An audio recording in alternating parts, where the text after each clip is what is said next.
Hello, everyone, and welcome to Mind Your Mental, a podcast that seeks to educate, empower, and uplift those seeking guidance through the monumental world of mental health.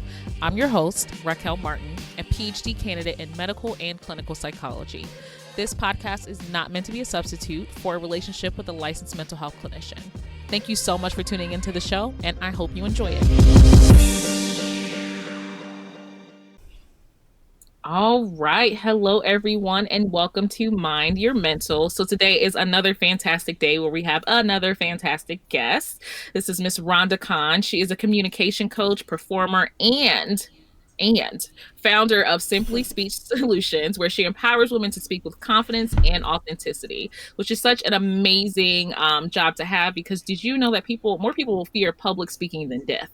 It's actually on the list. It's actually like the top thing up there. Before some people, it's like number one, fear of public speaking. I would rather die than speak in public. So she can help you out with that. She helps through one-on-one coaching, group classes, and company training.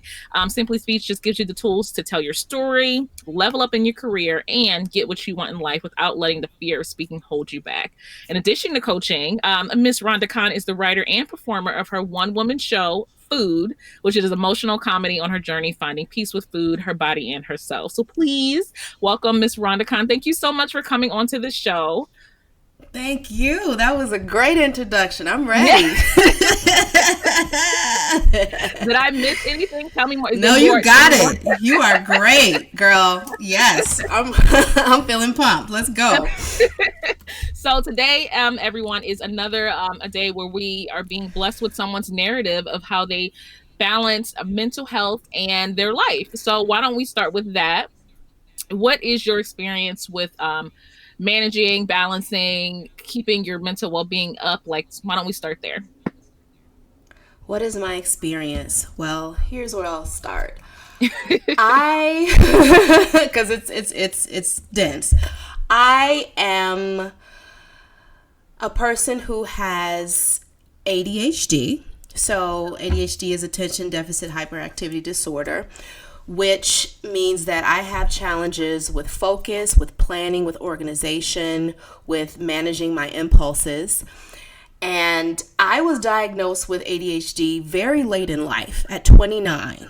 I'm 37 now. So you can imagine growing up and not knowing that was going on with me, how many areas in my life that impacted. I started with therapy very young, I guess young for African American women, which I don't necessarily think that we go early enough and as often enough. But at 19, I had a family member that had a friend that was a therapist, and I would talk to her. But at the time, I didn't know it was ADHD or anything else emotionally going on. I just had anger problems, as many people think. I was like, I have anger problems. And I remember at age 7 or 8, I was telling my mom, I said, hey, Mom, I think I need to go see a peace psychiatrist. I remember telling her that. I specifically said peace psychiatrist. And she was like, why, Rhonda? And I was like, because I get so mad. But I knew that the way I got angry was different. So I went through several different therapists on and off in my life. Like, I had the family friend, and then in college I went to therapy, but then it was anger or managing what I called sadness, not yet depression, or maybe what was anxiety. But I knew that there was something bigger going on, and I just couldn't quite figure it out. And so around 29, I decided that I would get tested for ADHD, because I came in contact with a therapist, and I was telling her, I'm like, I think I'm depressed. I have some issues with food, which I'll talk about in a second. And I feel like I'm having anxiety. And I described very specific behaviors. And she was like, everything you're describing sounds like adult ADHD. And it can look like a lot of those things, and it can coexist with a lot of those things. But I really believe that you have untreated ADHD going on. And I was like, oh. So I got testing, and lo and behold, that was that. Yeah, so I think it's also, I don't love the fact, but I think it's great that you were able to talk about being diagnosed as an adult, because a lot of individuals just think about being diagnosed as a child. And just to give like background on ADHD. Like it's a brain-based syndrome that has to do with like regulation of a particular set of brain functions and related behavior. So it has to do with executive Yeah. functioning, and it Yeah. also impacts like three different aspects. So it's like inattention, where a person Mm-hmm. may be off task, they may have difficulty with like persistence, sustaining focus, and organization, right?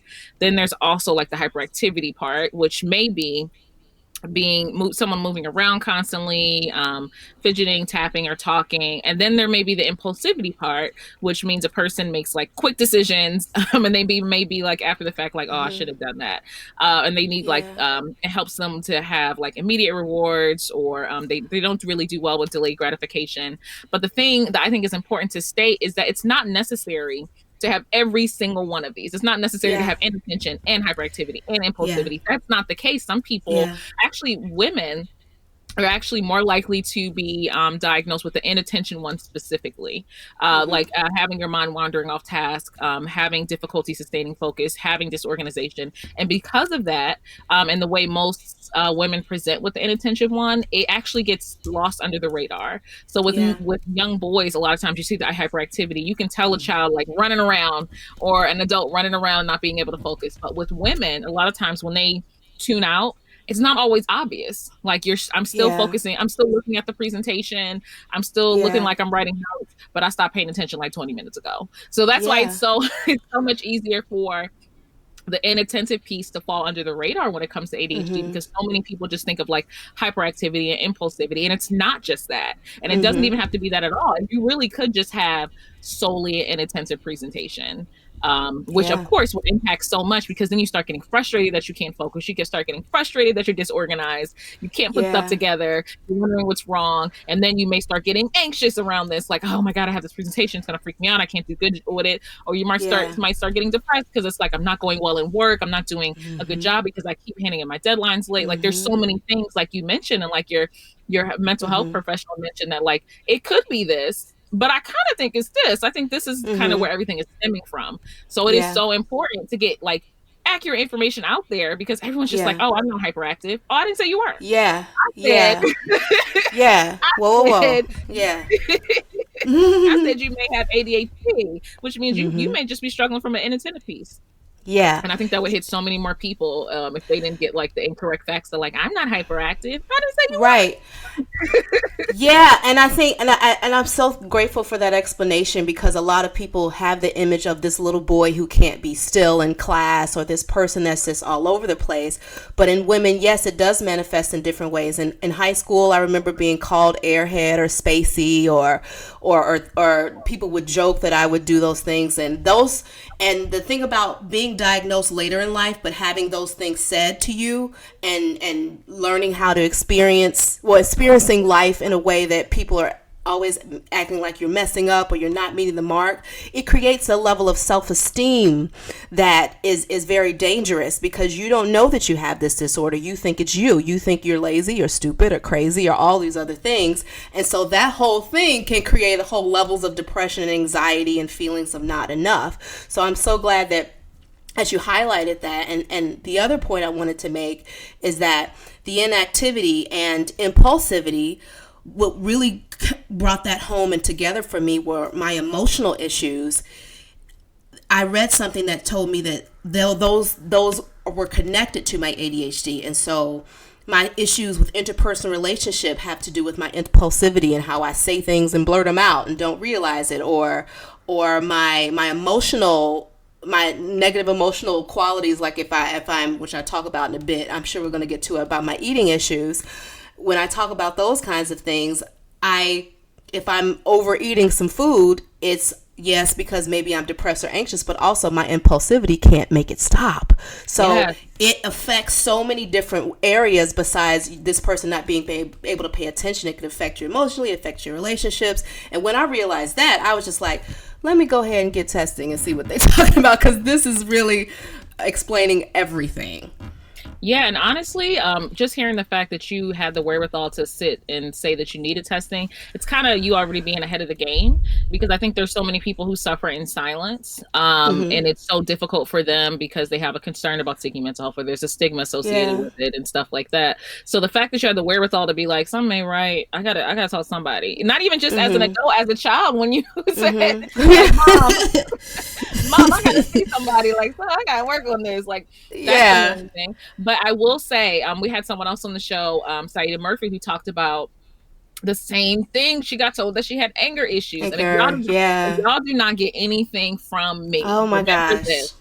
anger in children, like, it is just the tip of the iceberg. Under that iceberg is anxiety, depression, trauma, stress. Like, anger is, it's not just anger. Like, it's just not, because it's not depending on the environmental factors or anything like that. It's not natural for a child to just be angry. And children are not Right. good at expressing their emotions. They're still learning words and stuff like that. So anger is the quickest way to do that. Don't, if you have anyone on here, if you have someone who's saying your child is angry, be like, are they? Okay. So here's the thing. Like, I think Here's what.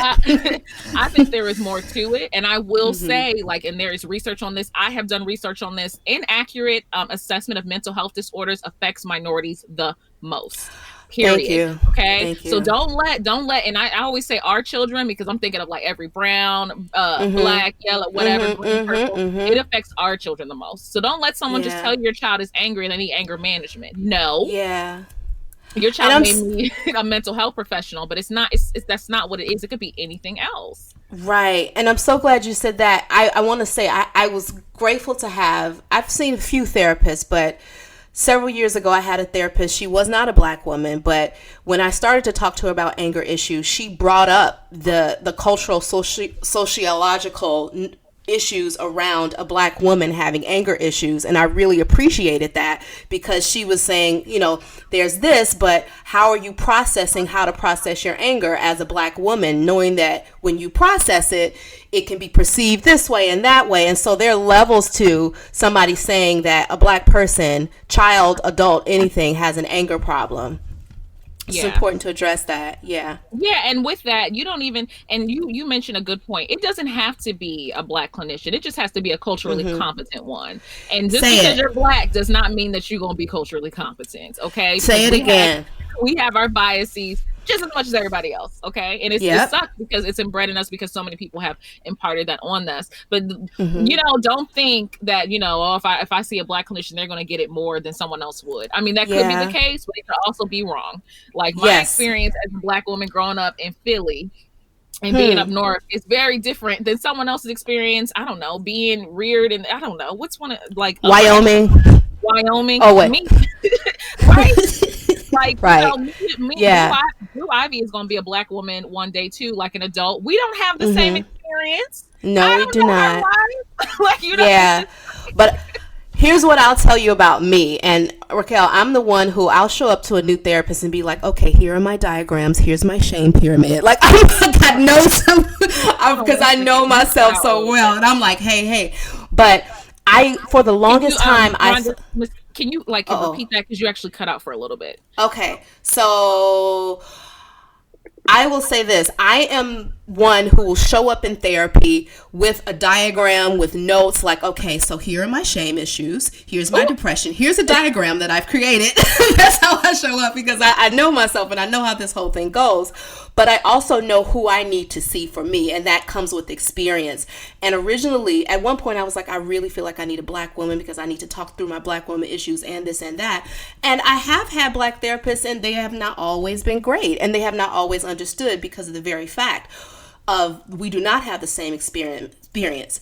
But I do need a culturally competent therapist, like you said, and I prefer a woman of color. Doesn't have to be black, but a woman of color, so I can feel safe and comfortable to be able to share issues about different things happening within the community and around people who do not look like me, without dealing with other issues. And my therapist, personally, she is very culturally competent and woke, and she's a woman of color. She's not black, but she'll call things out before I see them. And I'm like, girl, you're right. That is it. It is all about white supremacy in this moment. So but it takes a while to know what you need. And you have to really know and go to therapy to figure that out. Yeah, I agree. And I think it's great that you can identify with the fact of who you are as a person, like what you're going to bring to the room, and also what you need for therapy. Because honestly, that is a very evolved therapeutic like knowledge because everyone doesn't know that in the beginning. Honestly, I didn't know that in the beginning when I started seeing Mm-hmm. a clinician. There are different therapeutic orientations and I have my own that I treat people with. So I thought that's the kind of therapist I need. And it was not. Mm. Like I needed Mm. someone who treats people way different than I treat people in therapy. Ah. And it took like seeing a new therapist to just be like, okay, I can't have someone who like vibes with it this way. I need someone who is nothing like me. Because me Mm-hmm. talking to me isn't helpful. I talk to me all day. So I needed Right. someone I needed I needed someone who kind of like saw the problems from a different perspective. And a lot of times, as a therapist, I'm like, oh, I need this kind of therapy. And I was so wrong. I was so wrong. Mm-hmm. Mm-hmm. Just like, oh, this kind of therapy will be helpful for me. No, girl, you need a totally Yeah. different one. You don't need to just be talking to yourself. So, like, the fact Yeah. that you understand that, that is like a very evolved. I tell you what, every time I talk to someone, I can tell when they have had experience in therapy because it's Uh. not even it's like it's a different thought. It's like, well, you know what, I feel as though I need this is my evidence of that. And it's just like it's just the thought Mm-hmm. processes. I'm just like, you're a clinician. Half the time I want to be like, I need to meet your clinician because they're doing a great job. Like people, people use these therapy words and they'll be like, I need to know what's important for me, and I'm like, okay, good. But I Love think it. that's definitely helpful, especially with dealing with someone who was diagnosed with ADHD at an earlier age, because Mm-hmm. like as you mentioned, like the one of the main things you talk about is like feeling with work, for example, like feeling like I'm not doing something right, or feeling like Mm-hmm. you're not accurately doing something. And there's such a frustration with that, which will connect to other things. Like just FYI, Mm-hmm. like people who have like the inattentive type, they often have difficulty making careless mistakes, overlooking or Oh. missing details. It like having difficulty following, finishing schoolwork, Mm-hmm. organizing. You may lose things unnecessarily, like being distracted by stimuli. Imagine that as an adult, having to Mm-hmm. like keep your job, and then people are seeing it as one way. They think you're uninterested in your job. They think you're not doing what you're supposed to do, and you're just Yeah. like, I am trying. I legit can't do it. Like I'm Yeah. trying. Like I did Yeah. not. I like so it's just Yeah. very. I feel like it's very difficult to manage that as an adult. But I think finding that that's something that you struggle with and coming up with additional accommodations, that's what helps. Because most of the Mm-hmm. time, that's something you have to do. Like, so with you, when you were diagnosed with it, did you work on finding ways to accommodate this? Like, how did you work on managing life, balancing everything, all the responsibilities? Because as an adult, you have so many responsibilities with this specific Mm-hmm. diagnosis.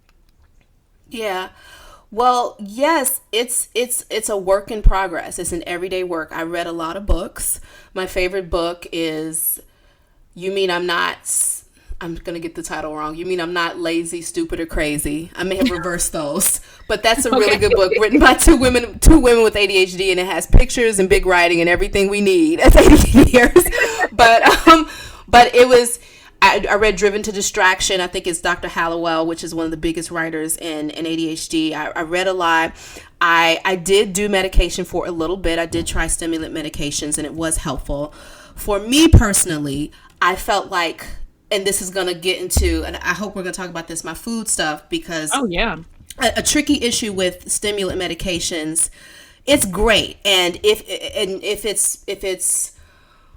it's monitored appropriately, it can really transform people's lives. The problem with me is that the one I was on created rapid weight loss, which a lot of them do because they curb your appetite.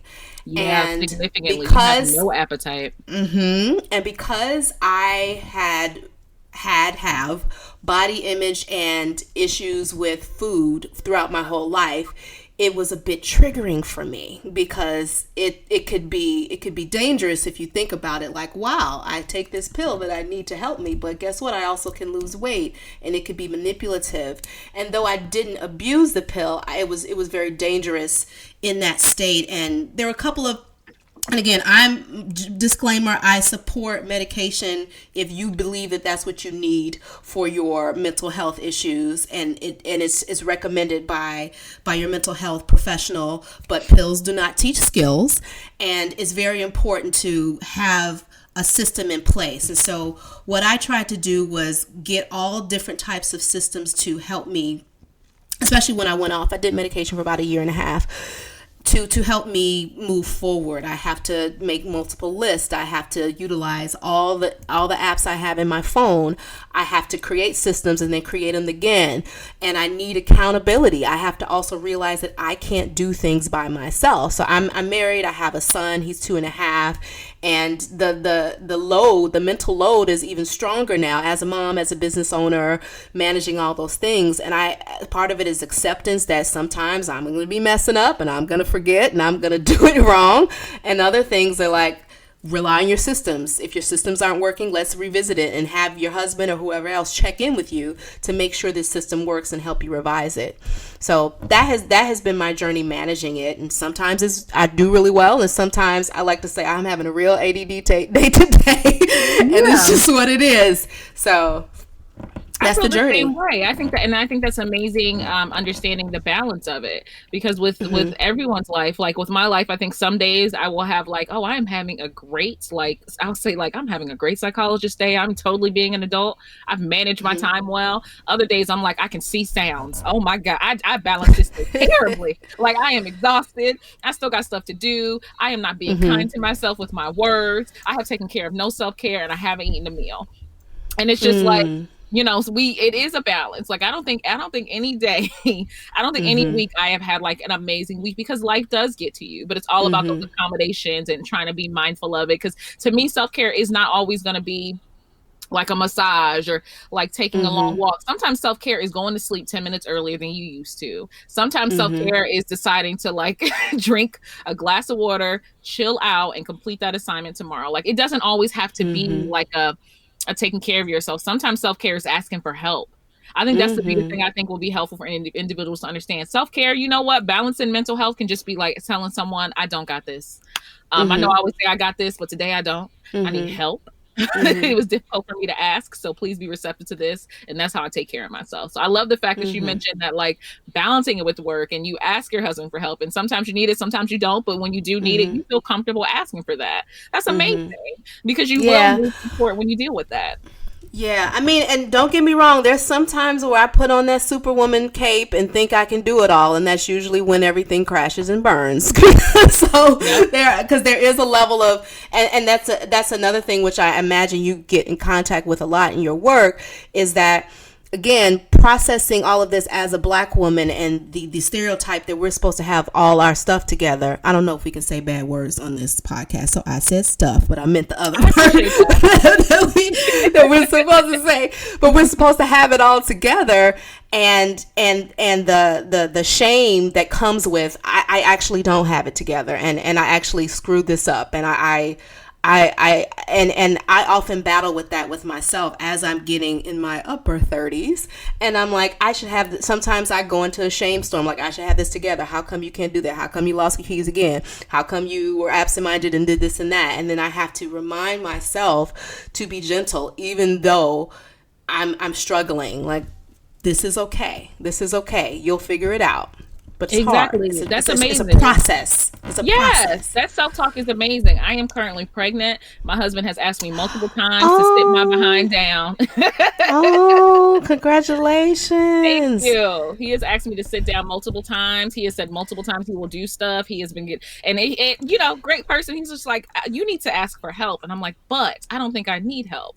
However, my doctor told me to sit down somewhere, and he's like, and I agree. So it's so hard for me to just be like, okay, I know it's me and another person in here, but I can do this.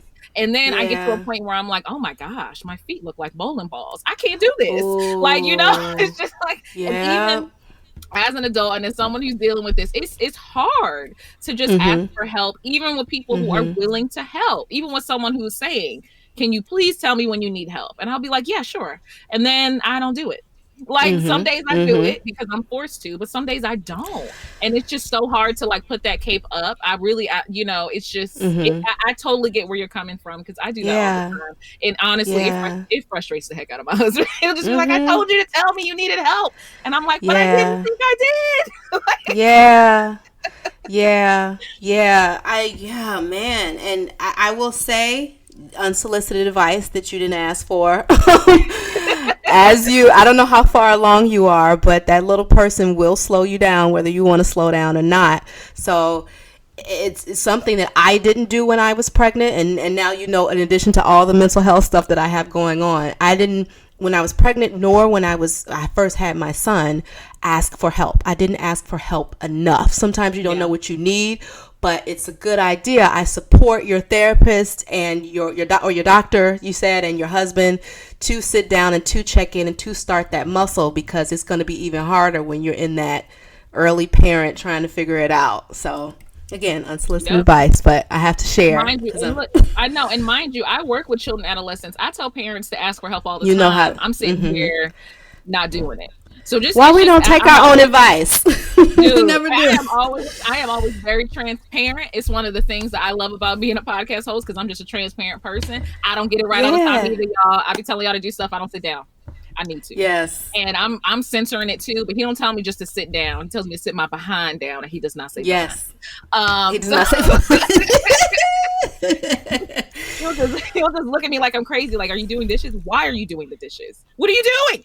And I'm just like, oh, it's okay. I'll be fine. It's good. It's not fun. Mm-hmm. So that's amazing. And you also mentioned, one, like the balance with this aspect, but you also talked about how it brings out, it kind of exacerbated other mental health when you said with eating behaviors, because a lot of people don't know this, but like the medication for ADHD, it completely turns off your appetite. It's not until like it wears off. Luckily, it wears off most of the time by the end of the day. And then you might end up like binge eating. I've had a with children. It's even more concerning because they're not meeting their developmental norms, like their growth norms. So then parents have to take them off for a while so that they can gain some weight. But then they're having struggles in school. So it's like this really difficult balance. But the eating problem is the biggest side effect. Like it just, it's like you just don't want to eat. It's like it's. And if someone's currently struggling with difficulties in their relationship with food, I mean, it'll just make it worse. I can only imagine. Triggering. Yeah, definitely. It's so this is not therapy, but you are a therapist, so I'll be transparent. So part of my vulnerability issues, my friend jokes and she says, "You're fake vulnerable, Rhonda." And I'm like, "No, I'm not. What you talking?" But she's just like, "You'll share all this stuff, but you'll guard so many other things." And I'll be transparent. My issues with food, and notice the language I'm using right now because it's going to change. My issues with food, I am very sensitive about because I hold stigma about it. But that's partially why I started to write and create about it. I have an eating disorder. It's really hard to say that language because I don't want to admit it, A. B, Black women don't have eating disorders. We just eat too much or we ain't eating enough, right? Or right, or whatever. And I know all of these things. I've been a mental health advocate for many, many years, even before I discovered that. But it was honestly through writing my one-woman show, Food, that I had to come to terms with that's what it is. And that's just what it is. I have had struggles with eating my whole life. I grew up, skinny, not skinny, but just a regular sized kid. I went through the phase of being a chubby kid. I love food. Most people love food. And it was really around maybe high school, college that I started to realize that food could be my friend. Like food could be something that could get me away from my problems. I grew up watching my mom emotionally eat and other women in my family, not just my mom. But I learned that, okay, if you eat some food, you can feel better. You can feel better and you can feel numb. And so around college, I started with overeating, binge eating, which I wouldn't have called it that then. And then somewhere around, I would say early adulthood, like mid-adulthood, maybe in my mid-20s, I lost weight throughout my life, and then I lost a lot of weight in my mid-20s, and I finally became a skinny girl, which I had never been, and then it started to get a little prickly, and it started to become difficult for me to think about gaining weight or deal with gaining weight or deal with comments about my body and other people. And so then I started to go toward purging that food. And I was never successful at throwing up. I don't know how people are, I mean, and not, I don't want to trivialize what that experience is for so many people, but I just wasn't good at it. I talk about it in a funny way in my show, but I just wasn't good at it. And so I turned to laxatives. And I knew better intellectually that that wasn't really helping, but I had a very mean therapist that I was reaching out to tell me, well, you know, that doesn't work. You know, you're messing up your body doing that. And then I really stopped because she was right, but it got that bad. So, you know, I began to, somewhere in that journey, I discovered I had ADHD and I started taking medication for that, which was transformative in my life in many ways. But then I discovered this delightful thing of, oh, I don't gain weight. I lose weight. I lost 10 pounds doing nothing. Wow. So it started, I started to get so, I believe, dependent on the medication for the things that I actually needed, but just if I stop taking this, I'm gonna gain all this weight back. And it really took a breakup with the medication of, I really like what it's doing, but I feel like on the flip side, I don't like this, how the side effects are gonna affect me, in my opinion, long term, that I let it go. But even far after that experience, I think I stopped taking it around 31. I'm 37 now. I still struggle from day to day with binge eating. I don't purge anymore, but I have my moments of binges. I call them baby binges sometimes. And then I stop. And then I may binge and then I stop. But it's a journey, and it's as it grows, as I grow, as I learn more about the process, I realize that I'll say this, as the process becomes more sophisticated, I'm more conscious of exactly what I'm doing. Like, girl, you are eating these cupcakes because you're anxious about this and that and blah, blah, blah, blah. Or you're doing this and that and this and that. And I have my good days and I have my bad days and good weeks and bad weeks. But that's my journey and that's where I am. Yeah, and Juan, thank you so much for sharing that. It sounds like you've gotten to the root of what comes with an eating disorder, which is identifying what your relationship with food is, and also identifying what individuals around you's relationship with food is, because you also mentioned your mother's relationship with food as something that you're like, oh, I have a difficulty with binge eating. So just so that it's not all like misunderstood, how would you describe your binge eating episodes? Like, what do you quantify as a binge? So I would say for me,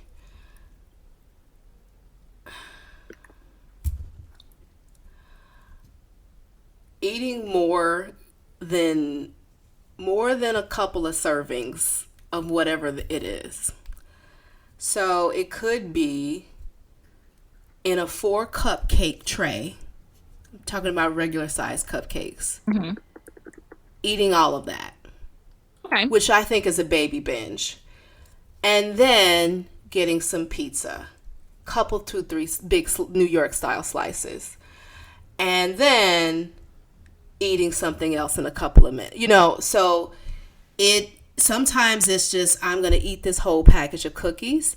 There's been times when it's been a several hours of binging where it's not like one set and then I'm done.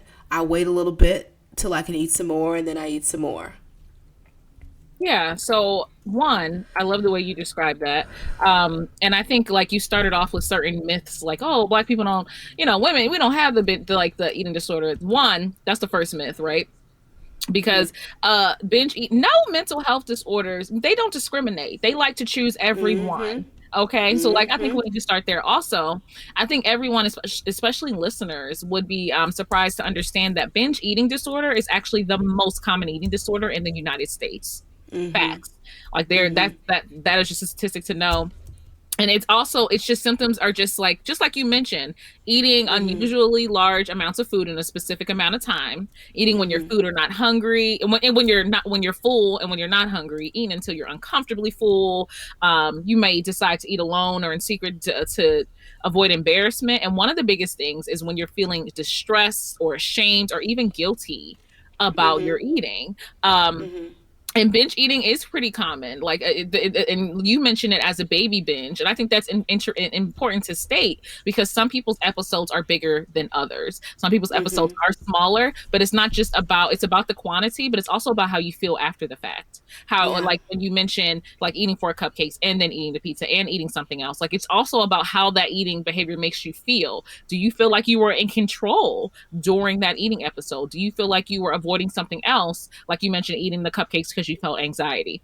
It's not only about what you're eating, it's also about how much you're eating. It's also about how you feel during that time.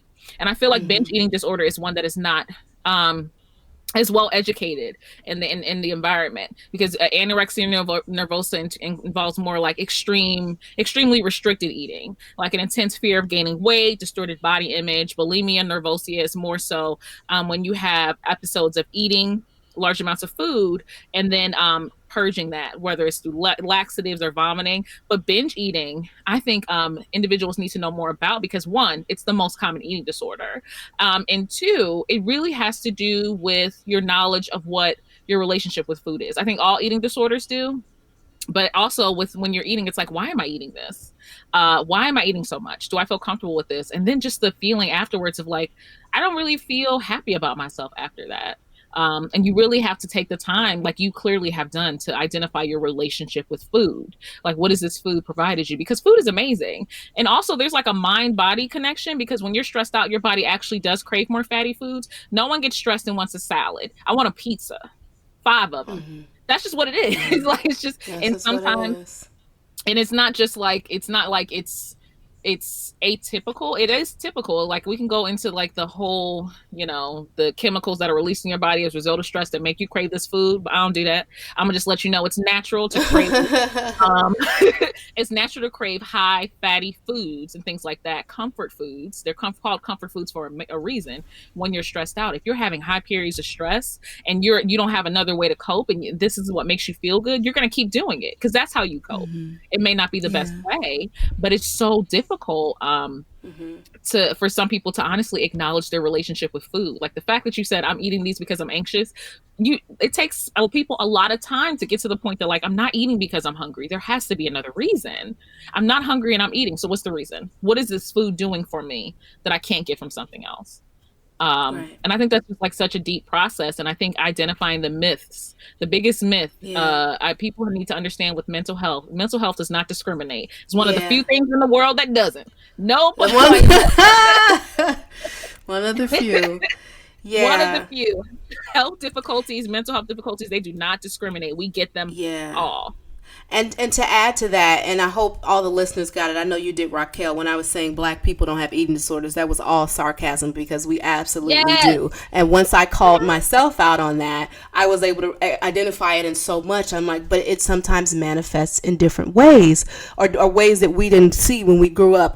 Us who grew up in the 80s and 90s, when we grew up seeing the after school specials. Like, it's not Becky, like, oh my God, I did, sometimes it is that, don't get me wrong, but it's also Yeah. us constantly overeating and dang, I ate all that and how'd that happen? And that's one of the main reasons why I decided to share my story in my one woman show Food, because what I learned is that through writing about my experience, through performing it, and I perform it very much in it. It's an emotional comedy in that I'm very vulnerable and very open, but you're going to crack up and laugh, you're going to fall out, and you're going to hopefully see yourself and people you know, and look at addiction in a different way, because I do consider it a food addiction very much with the things that I've experienced. But I wanted people to see a black woman who grew up on the south side of Chicago dealing with this, and having to manage the body image issues on top of not knowing how to control impulses with food and looking for food for comfort, and that we do it too, and we can get help, and to normalize therapy and to normalize these things in our community, even if I was still struggling with normalizing it for myself. So that's how it came about. Yeah, and you know what? I love the fact that you mention it as an addiction, because I think so many times individuals get cut down, get tied into these words, and they have these connections with certain words and certain things, and it kind of messes them up. So, for example, when it comes to addiction, I think a lot of people, it pops into their head as like drugs or any kind Mm-hmm. of substance and things like that. So I always like to Mm-hmm. break down the way words are defined. So addiction is just the fact of being addicted to a particular substance, thing, or activity. It does not say anything that it has to be like a drug. You know, you can be addicted to exercising. That's also a health disorder because it comes with like trying to modify your Mm-hmm. body. So that's why I don't Mm-hmm. think it's actually un I don't think it's atypical to be addicted to some aspect of food because it's not about drugs or things like that. It's just you feel like you have a dependency on Mm-hmm. this one item. So I think it's great that you identify it as like it's a food addiction, which means like, and one of the things that comes up a lot when you're when you're talking about addiction is the fact that like I will be dealing with this every single day.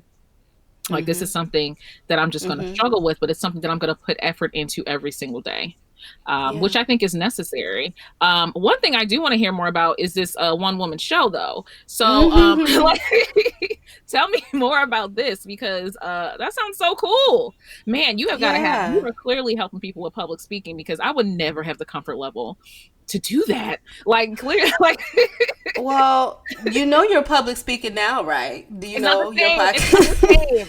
It's not the same. Yes, it is. Yes, it is. Well, we'll talk. But yes, yes, I think every time you talk to somebody, you are public speaking, believe it or not, because you are communicating in a space and you have a message that you're sharing. And I imagine I'm curious why you think you're afraid to do so because you're very confidently speaking and sharing your message on this show. So we'll talk about that. But we're gonna talk after this podcast, girl. But as far as food is my 1 hour affirmation. That's what I like to call it because it's what's amazing about art and creativity is that it really helps you see things from a different perspective and it's incredibly healing. About 5 years ago, I had some feelings about food. I've always had feelings, but about 5 years ago, I woke up with explicit thoughts and I was just like, well, it's not explicit, specific. That sounds specific thoughts. And I was typing. I just started typing them up, and it wasn't even a story, or I would just write things and then put it down, and write things and put it down. And I ended up developing it into a play that I shared at a retreat, and I shared about 15 minutes. And after sharing 15 minutes of it, people were crying and they were telling me, "Oh my gosh, Rhonda, you have to finish this because people need to hear it." And I was like, "Okay." So I submitted to a festival, got accepted, and it became this full-on show. I talk about all of my experiences with food throughout my life, from growing up as a black girl from the south side of Chicago, loving food, eating ice cream in front of the TV, to how I lost weight, gained weight, got thick in high school because that was the thing, and then got really slim, and then got really addicted to exercise and started to try to purge and binge, and then ultimately me learning how to make peace with food, accept where I am in my journey, and love myself. And again, like I was mentioning, it's a constant process. I performed food in New York, I performed it in Illinois and California, and it's been on hiatus for 3 years because I had a baby. See, Raquel, I told you it'll slow you down. But he's now 2.5, but it's a show that evolves as I evolve. So as my mental health, as my life journey evolves, I continue to change the script and grow it and make sure it represents where I am now. So right now I'm in the process of developing it to get it back on stage. I'm doing a development summit in New York in about 2 months and working on creating a new script. So I'm hoping to get it out on stage back again sometime this year. One, that sounds amazing. That sounds like a catharsis that like I mean, Oh, the way that's you the mentioned word. it as an affirmation, it sounds like an affirmation, Hmm. like to be able to do that every single day. Where okay, so can you still find food, or can you like is it on hold while you're working on the other project? Like, how would we see this? Like, is it on like where do I get to see this? So Like, I am the sole performer of this show and the writer, and so once I get the updated script, I will definitely let you know when you can see it on stage. But you can, for now, get updates by following me on Instagram at Food the Play, and I'll give you information about that. I am based in New York, although I'm from Chicago. I'll make sure everybody knows, but if I haven't said that a bunch of times on this podcast, but I'm in Brooklyn. I'm in Brooklyn, but the show can go everywhere. So if anybody's listening that would like to see food at their university, institution, in their community, you can definitely reach out to me at Food the Play, or go to my website rondakhan.com and learn more about the show. And I would love to bring it anywhere, so it travels with me. Yeah, see, honestly, one of the reasons why I absolutely love doing group therapy is kind of what you mentioned with your one woman show. It's a catharsis of sense, but it also provides individuals with the opportunity to share and hear the experience around people experiencing the same thing. And when you mentioned that when you started your show and people came up to you and approached you and they just, could be tearful and just talking about how much it touched them, like that to me is like you're just on stage bearing your soul, and it's like a group therapy experience. Honestly, like I love that. I think that's amazing. Like personally, I'm a little jazzed at that. Yeah, I'm a nerd jazz, but like I really I love it because it just sounds so freeing, and it just makes me think of like just your evolution as a person dealing with your mental health and well-being, and how far you had to have come to be able to do that. Like that's an amazing process to have. I'm assuming you probably couldn't have imagined yourself doing this, like, I don't know, 5-6 years ago. But now it's just like, I love it. I do this all the time. Like I'm up there by myself. Like it really just shows the evolution and progress that you have made. And it's a perfect example of like the journey of like working with your mental health and well-being with life, because I don't think of it as solely growth. I think of it as evolution. I feel like when you are dealing with your mental well-being, you are growing into like just a more developed form of yourself. And I think a great clinician can help you bring that out. But like clinicians are there, but you're doing all the heavy lifting. Like nothing works but work. So you're actually putting in all that work and all that energy, and it's just coming to fruition. And you can probably just, you missed it probably sometimes, but I just love seeing my patients make so much progress. And I'm just like, man, if I could just record when you first came into session versus today, you would just be like, oh my gosh, I did not know how to make so much progress. Like it's just amazing. And this is why I just love the narrative part so much, because it just makes me love my job so much more, just to be able to talk to people who have just made so much progress, and just being able to do a one-woman show. That's amazing. I just love it. Okay.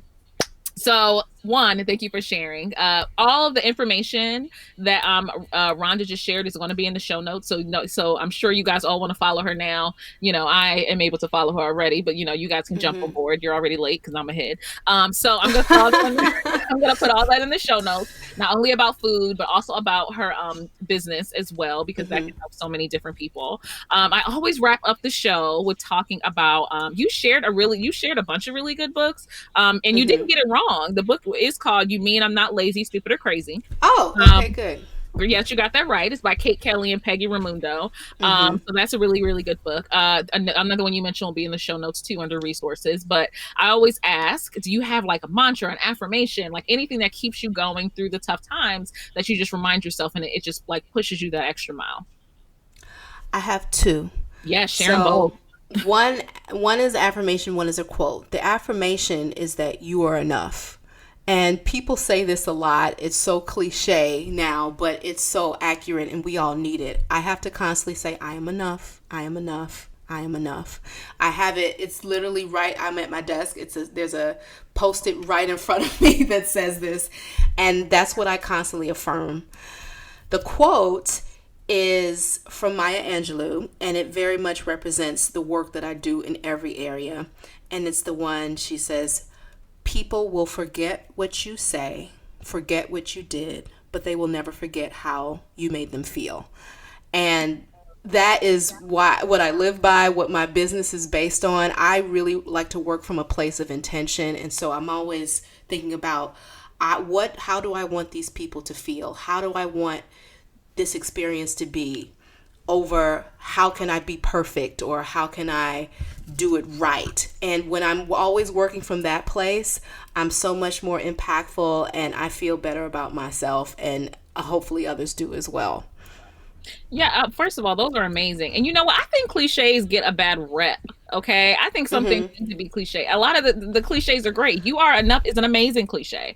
And like, so yes, that's perfect. And I think so many people need to be reminded of you are enough, just like so many people need to be reminded that you are not for everybody, and that is okay. Oh, girl, Like, say that and that is one more time. okay. You are not for everybody, and that is okay. Everyone can't be graced with your presence. And it's a grace, it's okay. Just keep it It's moving. okay. That's one Keep less it person to moving. wish happy birthday, girl. Don't you got enough on your plate? Like it's okay. And then you are enough one is amazing because honestly, sometimes you do need to be reminded of that. Sometimes you need to be reminded of the fact that like I'm enough. I don't need to go like 10 times above and beyond. I think I'm already doing exceptionally. And understanding how people make you feel really sticks with me because honestly, I do forget what people say a lot. Not in session, it's crazy. I can remember what my patients have said from like I don't know 50 years ago, but a normal conversation with like friends and stuff. I'll be like, I don't remember exactly what you said. I do remember I did not like it. So like, Right. I did. I don't know what you said, but I don't like it. So here's what I remember feeling like a tinge of anger in response. So I'm gonna say it didn't go well. Like I'll be able to give you the gist of the statement, but I'll be able to give you the full breadth of the feeling I got associated with it. And I think that's something that needs to be understood and be reminded because words have meaning and words sting. Like that whole that whole sticks and stones may break my bones, but words may never hurt me. That is ridiculous. words Can hurt. They matter. like words hurt and they matter. That's why I always try to make sure we say the right words. You did include a book already. Did you have another book that you like leisurely just amazingly love and you're just like if everyone read this book the world will be a better place? But well, I finished a few months ago Becoming by Michelle Obama. I am so behind. You know what? I am so like you are like the second person to say this and I'm like, darn it. And it's on my counter. I just haven't touched it. You gotta read it. It's a must read. It's a must read. It resonates with me in so many different ways. It's a must read for women, especially Black women, women of color. But it very much speaks about the evolution, what you were talking about a few minutes ago, about the evolution of a person and really finding who you are through that evolution. And that changes and man, it's a good one. You got to get to it. Get to it when you can. Man, and you know what? I'm gonna knock this book out before my next interview because I will not have another person say like, oh, this book, and I'm like, oh, I haven't read that one. I'm gonna get to it. I need to. Yeah. I know you told us some places to find you, but can you like share it again? Because I want to make sure I don't miss anywhere. If you have a Facebook, if you have an Instagram, if you have a Twitter, where can everyone find you for everything that you're doing, and not just with like food, but also with your business, all of that. Okay, so let me break it down. For my business, Simply Speech Solutions, you can find me on the internet at simplyspeechsolutions.com. I'm on all social media, Instagram, Twitter, Facebook, at It's Simply Speech. It's Simply Speech is my handle. You'll find me there. And for food, my one-woman show, you can find me. Go to my personal website, which is rondacon.com to learn about more.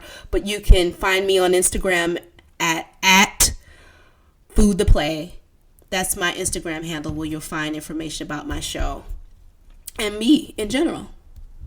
Great. Thank you so much. Oh, and just to let everyone know, Rhonda spells her name RHONDA, Khan, KHAN. So don't be spelling stuff wrong and be like, why can't I find her? It's because you're spelling it wrong. Okay. Thank you. So don't forget the H. Don't forget the H. So it's two of them. It's one in the first and the last name now. So it's it's RHONDA, KHAN. Okay. You don't want to miss out on all her amazingness. So spell it right. I'm also going to put it in the show notes. So when y'all come back to hear about this episode and play it over and over again, which I know y'all all do, you can just click that link. Because not only am I going to have the words, I'm going to have it linked for y'all. Y'all don't even have to do nothing. You just got to click that link and this is going to be right there for you.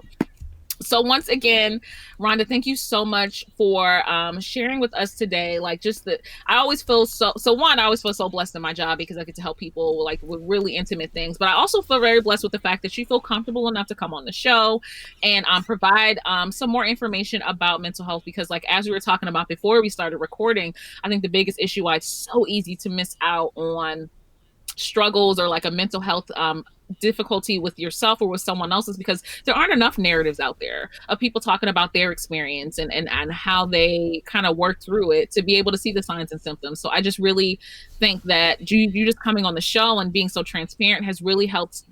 I don't know how many listeners to understand that, like, you know what?